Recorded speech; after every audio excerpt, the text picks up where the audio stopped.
Welcome to Global Village, and thank you for joining us today. We have two great guests, Mark from the Frontier Sign, and also Corey, RN from the HIV Community Liaison. Welcome to the program. Thank you. Yeah, Mark, could you please tell us a little bit about your background? A little bit about my background. I grew up in Brooks. I went to college in Red Deer and University of Lethbridge. I came back and I started a business called Frontier Signworks and another one called Frontier Safety. Oh, they are two different ones. Two different businesses. Oh. We operate under the same roof and under the hashtag Team FS, but it is two separate businesses, but under one big family. Wow, that's very good. Corey, you want to tell us a little bit about your background? Yeah, so my name's Corey. I'm a registered nurse. I am the program coordinator for HIV Community Links Brooks program. I also run the naloxone project in Medicine Hat, and I work in the operating room at the Brooks Health Center. When I finished nursing school, I went up north to Edmonton and worked for a harm reduction agency and became very passionate with working with vulnerable populations. I since went to Calgary and worked under a similar role at SafeWorks and was recently given the opportunity to come back to Brooks and provide a similar service here in Brooks, which I'm very excited about because I've been here for about 9 years and I'm very invested in the community. Wow, that's good. So, how would in terms of STD as STD issues, what's the difference between hepatitis A and hepatitis B? Right, so my agency works a lot with bloodborne pathogens and sexually transmitted infections, and so the difference between Hepatitis. the difference between hepatitis A and hepatitis B is that hepatitis A is an oral fecal virus, so it is transmitted through contaminated ice or if someone doesn't wash their hands after they serve you food or things like that, whereas hepatitis B is a blood and body fluid virus, so it's transmitted through blood, semen, rectal fluid, vaginal fluid, and breast milk.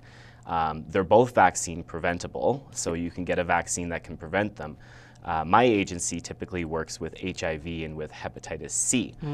So hepatitis C is a bloodborne virus, and it is not vaccine preventable. So there's no way to take something ahead of time to prevent yourself from getting it. So we operate under a harm reduction perspective, and we look to see what we can do to help people live a little bit safer throughout their daily activities. So it's hepatitis A, B, and C then? Yeah, and there's actually hepatitis D and E as well, but they're not as prevalent in Canada. But hepatitis C is the big one. It's the most concerning because there is no way to prevent it through a vaccine. It's also most widely associated with risk-taking behavior. So any sort of sharing of drug equipment or anything that involves blood-to-blood contact. Wow, that's a very dangerous game. I think it's easier for prevention method for people. Absolutely. For people to know. Yeah, Mark, what makes you open the business? Is it after you graduate from university? I graduated with a Bachelor of Management. I went back. I'm an oil patch kid. I worked about 8-9 years in the oil patch and decided at my age that if I didn't try something, the worst thing that was going to happen was I was going to end up back in the oil patch. So we tried going with Frontier. It was an opportunity that we could take over an existing company. And when I bought it, it was a 15-inch vinyl plotter, and today we've been able to grow into much more.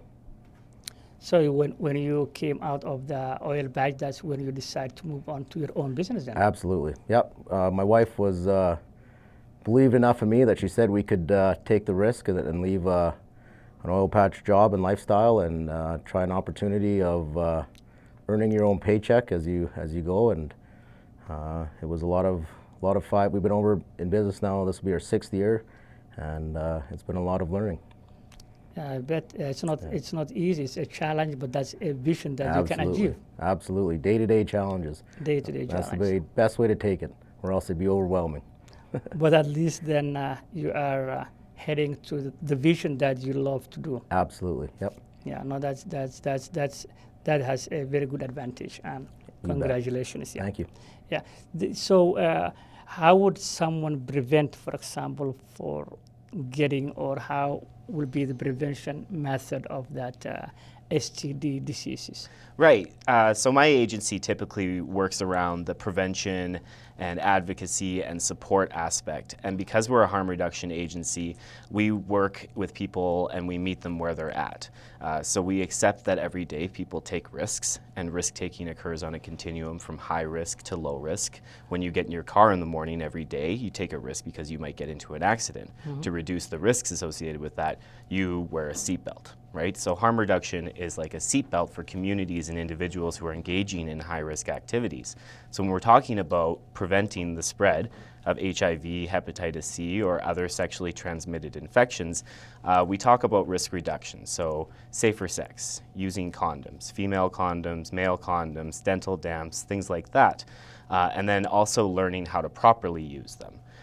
We also talk about risk reduction in terms of reducing the amount of partners that you may have, or with some of the other ways that you can contract HIV or hepatitis C by sharing needles or things like that.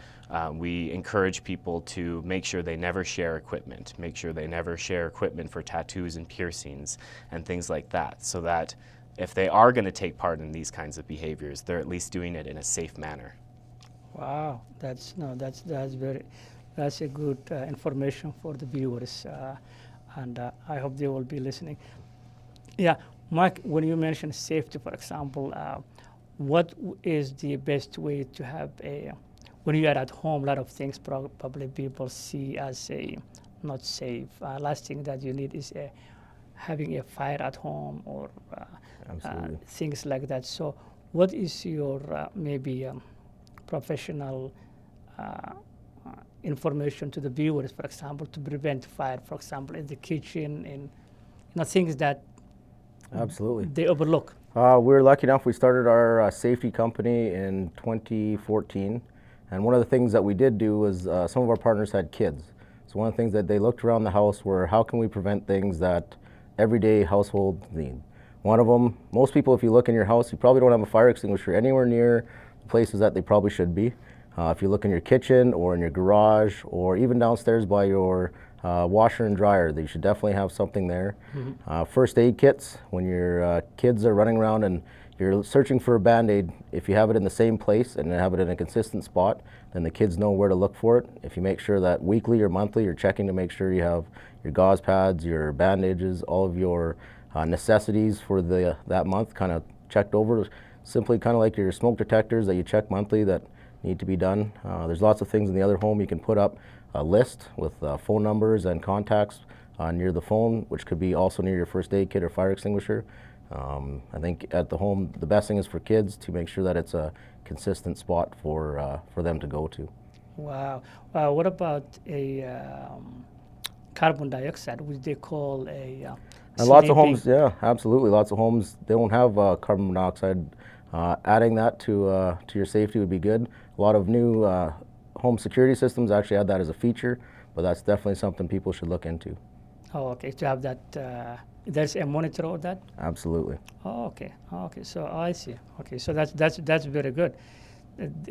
Corey, the prescription drugs, which is also a very deadly sometimes if you overdose, right? What are the dangers of the prescription drugs, for example?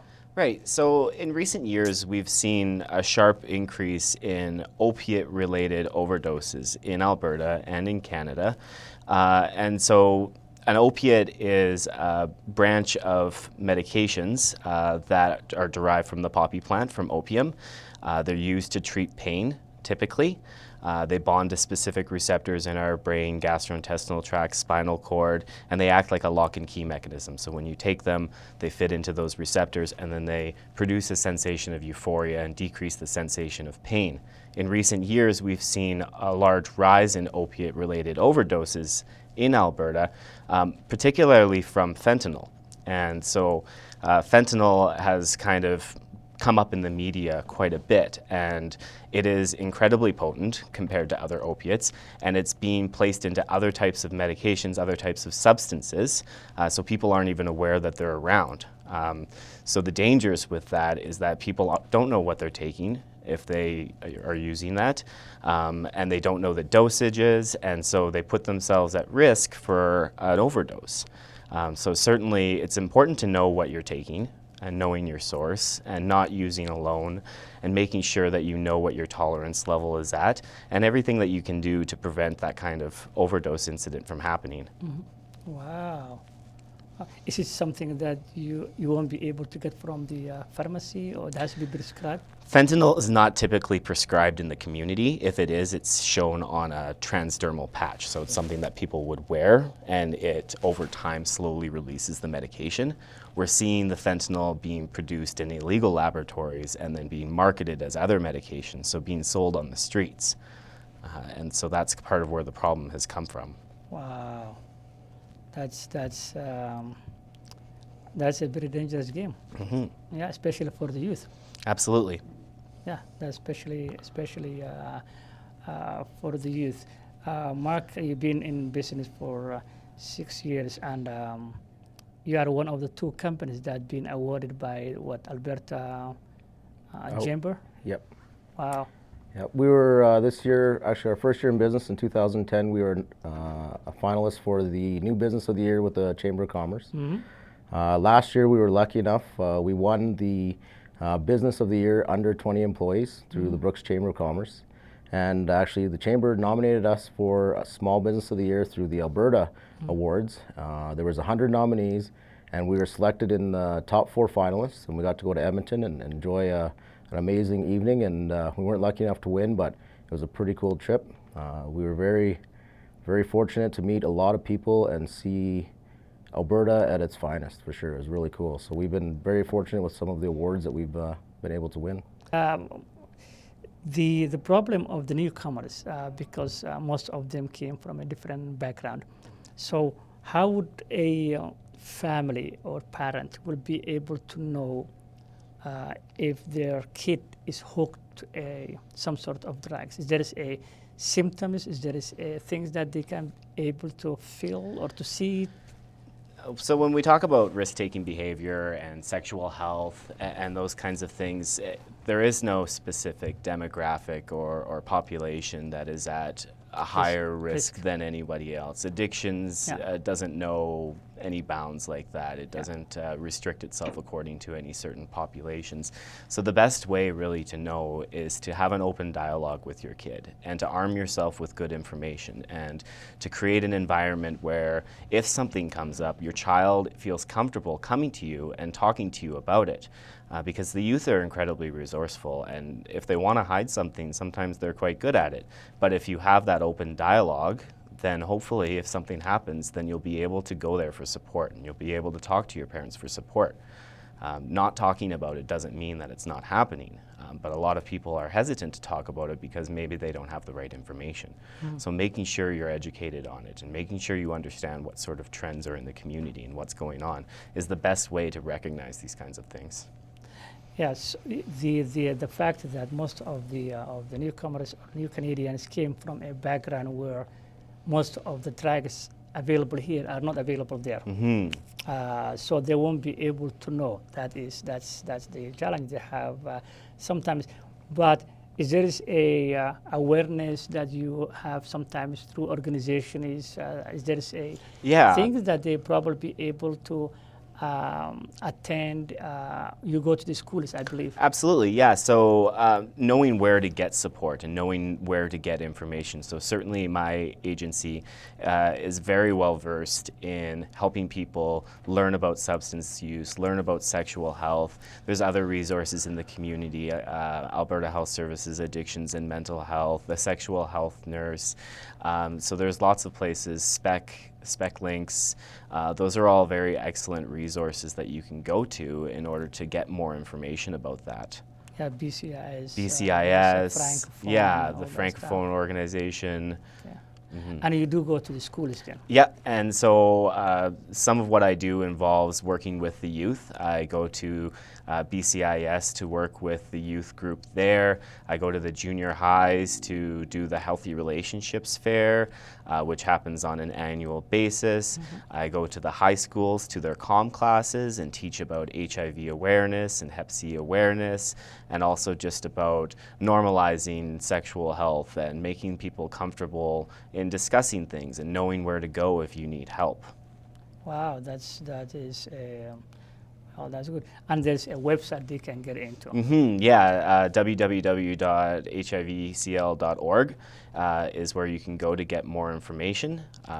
My cards are located throughout various sites in the community, so you can always give me a call or give me an email, and I'd be happy to meet with you. I do work with service providers, so we go and train healthcare professionals or social workers or anybody who's in that kind of field and help raise their competencies as well so that they're more comfortable in dealing with those kinds of situations. Wow, that's good. So that's the health side of the program. So coming back to the business side of the program is, how would you, for example, attract more businesses to the region in your own? To the Brooks experience? region in the County of Newell? Yeah. I think what we have to do is just do a better self of telling people about ourselves. There you go. I mean, there was a time in Brooks where, you know, the only thing that came out for news was never good news, but that time isn't anymore. Yeah. Brooks has taken a turn for the better. Yeah. We have great people in this community. We have some great organizations. We're bringing in a new baseball team. The Brooks Bandits are, you know, we have one of the best AJHL programs in all of Canada. So I think one of the biggest things for more businesses to come in is to understand that we're a diverse group. We're very much rely on oil and gas, but there are other organizations and other avenues that still need to be avenues that still need to be dealt with. So for people to come into Brooks, there's great housing markets. We have great recreation programs. We have some of the best facilities even for water parks and our rec centers. So I think people need to start allowing ourselves to be proud of Brooks and let people know that there is great opportunities here, and we should be able to attract more businesses. Okay. And furthermore, also we have different cultures that Absolutely. rather than traveling to Europe or Africa or Latin America or other places, you will be able to find here. Bring them. We have a great number of different languages, cultures. We even have the Dinosaur Provincial Park, which is a World UNESCO Heritage, and we have to keep promoting those things. Wow, that's good. The issue of the HIV, for example, or the STD. There is also STI, I believe. Right. What's the difference between the STD and STI then? Right, so the difference really is that one term isn't really used anymore. STD stands for sexually transmitted disease, and STI stands for sexually transmitted infection. And so there's been a change in no longer using the term STD, because people who become infected do not necessarily develop any kind of symptoms. And people who acquire an infection do not necessarily progress to the state of a disease. So it's really more of an accurate way of describing what's going on than just saying that it's a disease. Oh, okay. So, but in terms of prevention, for example, whether you use a condom or whatever, there is still risky when it comes to. Right. So knowing the symptoms of STIs is very important. Knowing that lots of STIs and bloodborne pathogens, like HIV, which I primarily work with, don't necessarily have any symptoms at all. So the best means of prevention is by getting tested and getting screened, because knowing your status is important in protecting yourselves and protecting the people around you, protecting the people that you care about. Okay, I see. So there's no symptoms unless someone goes for a test. Well, it depends entirely on the STI that we're talking about, right? Okay. So there's bacterial infections like gonorrhea and chlamydia. Yeah. And with those, you can see things like it could burn when you urinate, or there could be discharge or redness or itching or things like that. Yeah. Then there's certain viral infections like herpes or HPV, and you can see some sort of symptoms there with lesions or sores. But then when we talk about HIV and hepatitis C, there can be no symptoms for a very long time, right? And so there is a large amount of people who are living with HIV or hepatitis C who have no idea that they have it. And so in that sense, because they don't know they have it, they don't know what precautions they need to take to protect themselves and others. So all those hepatitis A, B, C, and D all are connected to the liver then?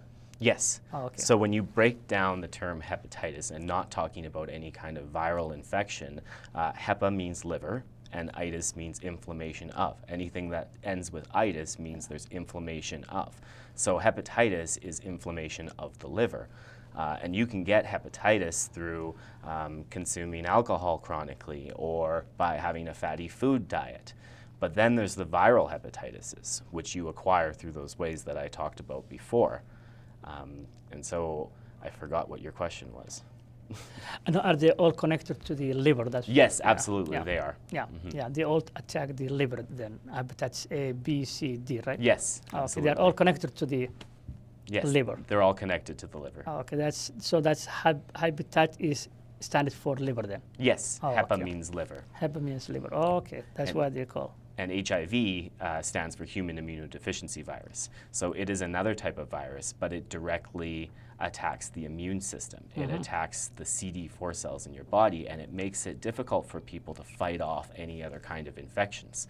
So they become very sick with things that people who have a healthy immune system would normally be able to fight off on their own. Which lead is for the AIDS then, full-blown Yes, AIDS. yeah, then. and Okay. HIV and AIDS are often incorrectly used interchangeably. People often use them like they're the same thing, but they're definitely not the same thing. AIDS is a progression. It's a combination of symptoms that comes from an HIV infection.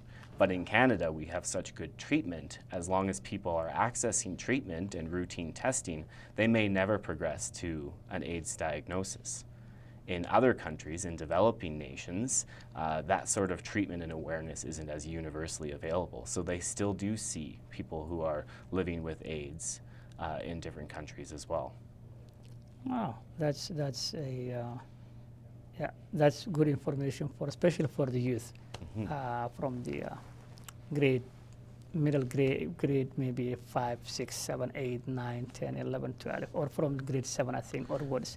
Those Yeah, are the there's no education should be available as soon as possible, because the reality is that the youth are out there and they're taking risks that maybe their parents aren't aware of, and they're engaging in activities that maybe we wouldn't think that they would. So that education needs to begin early so that they're properly prepared to deal with things and they are engaged enough that they can make healthier choices. No, that's very nice of you. Okay, yeah, Mark, you mentioned about those good things that we have the dinosaur, we have all that stuff. We have Lake Newell, I think, Absolutely. that also attracts visitors to our area Yep. that they're not aware of. But we're not still exposing the area as much as we should to the social media and other places, so people will be able to know where Brooks is County of Newell or what we offer, right? And if people don't know what good is there, they won't be able to come or visit. So we need more social media activity through NRTA. I would agree with you, and through the different cultures and joining the locals with the new people that are coming in and allowing them to learn what they bring as well.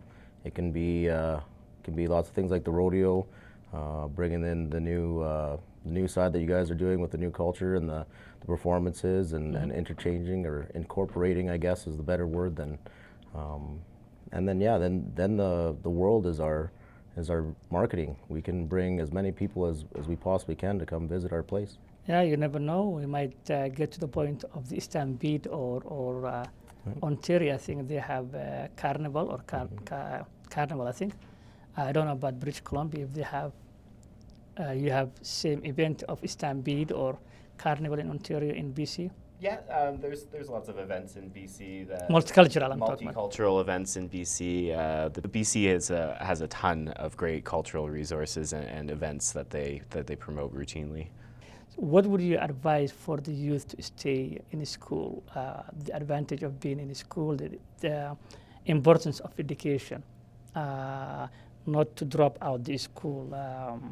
What would you advise the viewers, for example, to stay in school? So for sometimes ups and downs, sometimes there is a problems always, but staying in school is the most important, the good judgment they can make for their life. So what would you advise as Corey? Well, I think it's difficult being a kid. It's difficult being a youth, and you're often presented with crossroads where you make one decision, or you maybe don't want to do something, or things seem like they're insurmountable. They're too tough to get through at one point in time. I would just advise to try your best to stick it through, because you might not know where you want to be when you're in high school. You might not know where you'll end up. I myself tried a whole bunch of different things before I found nursing. I was on the oil rigs as well before I got into this. And so, you know, you don't really know what you're passionate about until you find it. But as long as you keep your education up, when that moment comes, you'll be better prepared to take that opportunity. Good advice. Mark? I agree 100% actually, and education is something that looks very good on the resume, and part of our Team FS is we incorporate into the junior high. We sponsor a role model of the week, as well as we do athlete of the week with a few schools here. So we're really involved in making sure that kids see the pride. We actually did a few programs this year with Dutchess School and the junior high, where they're having a really hard time with team spirit and with understanding that just because you might not have been born in Brooks doesn't mean that you don't belong in that school. So we did 500 T-shirts. We teamed up with both schools and put together some stuff to try and help with that, because staying in school is the most important thing. When you have your high school and then you have your diploma, degree, or whatever certificate, that's the first thing that the employers, or even if you want to go on your own and do your own, you have to have the educational background to be able to do it. So the message, both of you, is stay school. Stay in school. There you go. Actually, I have met a lot of people, including Eric from the Heritage Inn, and everyone has good things to say about your company, that the involvement of the community from your company, and they were very excited to have you as a partner. So I thought I should share with you. Awesome, thank you very much. And that was a discussion that I had a couple of them, and they said you are very engaged in the community. So we hope to see you more often, that engagement, and that's to you and your team. And I could say hats off, but I don't have hats. So thank you very much for coming to the program. I appreciate it. Thank you. Yeah.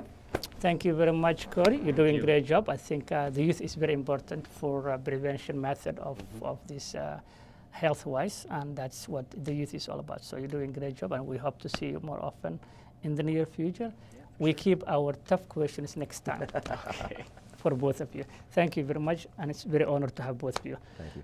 This is the end of the program today, and this is Ahmed Kasim. This is where the East meets the West. We're airing today from Brooks Medicine Hat College, and we are very thankful to Brooks Medicine Hat College, especially Reg, the manager of Brooks campus. Until then, life is too short. Be happy, don't worry, and take one day at a time. God bless you all.